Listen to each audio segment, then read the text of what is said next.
Welcome to The Explainer. Today, we're taking personal finance and turning it from this intimidating, heavy subject into a straightforward playbook for your future. You know, when we talk about economics, it's really easy to get completely lost in massive concepts like national debt or global trade.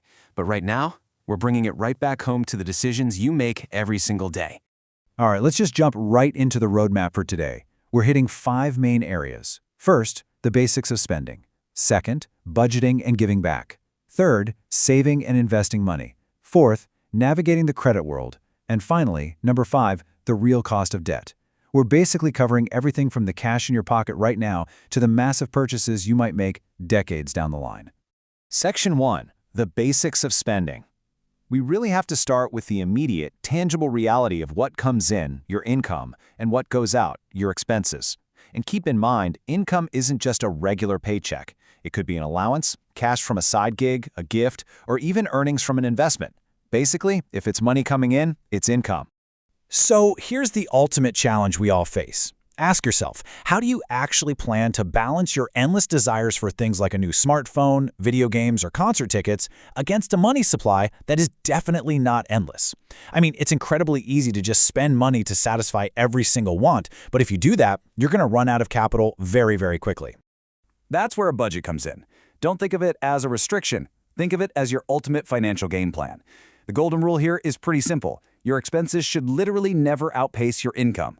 The very first things on this plan should absolutely always be your basic needs. We're talking food, clothing, shelter. Only if there is money left over after that should it be directed toward those endless wants. Moving to Section 2, budgeting and giving back. Let's see how building that budget helps manage day-to-day cash flow and how doing it right can actually benefit a whole lot more than just your own bank account. Take a look at the stark contrast between the expenses you can perfectly predict versus the ones you have to watch like a hawk.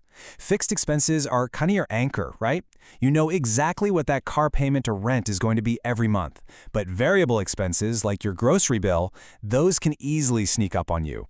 This is exactly why tracking your spending and deducting every single expense from your balance is absolutely crucial.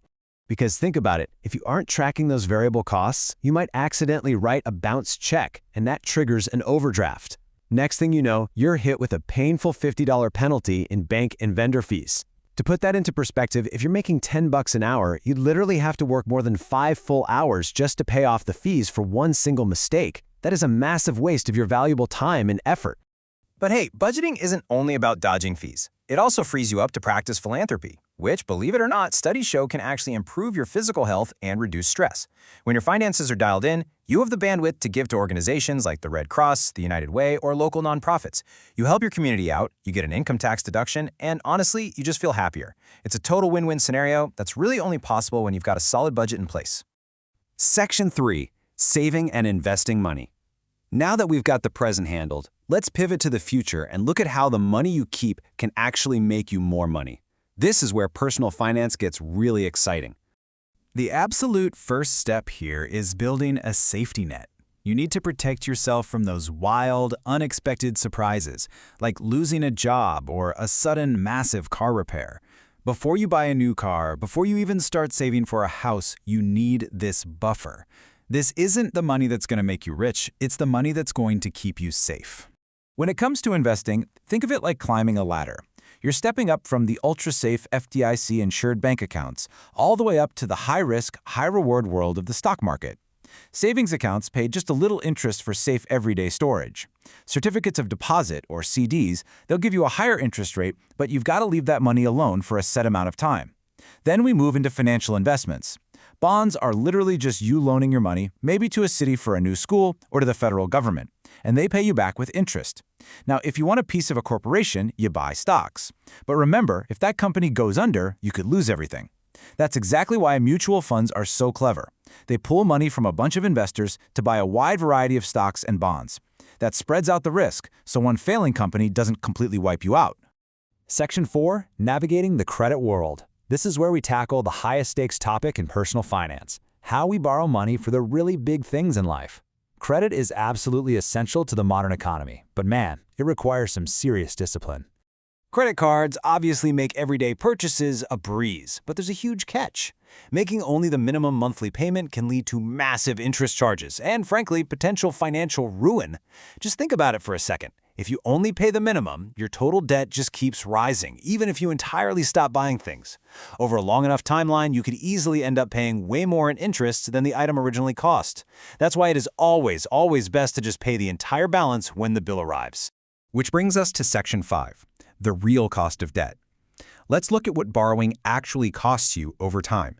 Because when you borrow, you aren't just paying back the principal. You are literally paying for the privilege of using someone else's money. Now, credit is what makes massive life goals, like buying a house, possible through mortgage. But remember, if you fail to make those payments, the lender absolutely has the right to repossess that home. When you take out a mortgage, the lender actually holds a claim to the title of the house until the entire debt is cleared. But when it works the way it's supposed to, it's a beautiful cycle. You buy a home, the builders get paid, they buy supplies, those suppliers hire more people, and the money just keeps circulating right through the economy. But to even get that mortgage in the first place, banks are going to look at your credit score. Think of this as your permanent financial report card. It grades exactly how responsibly you borrow and repay money.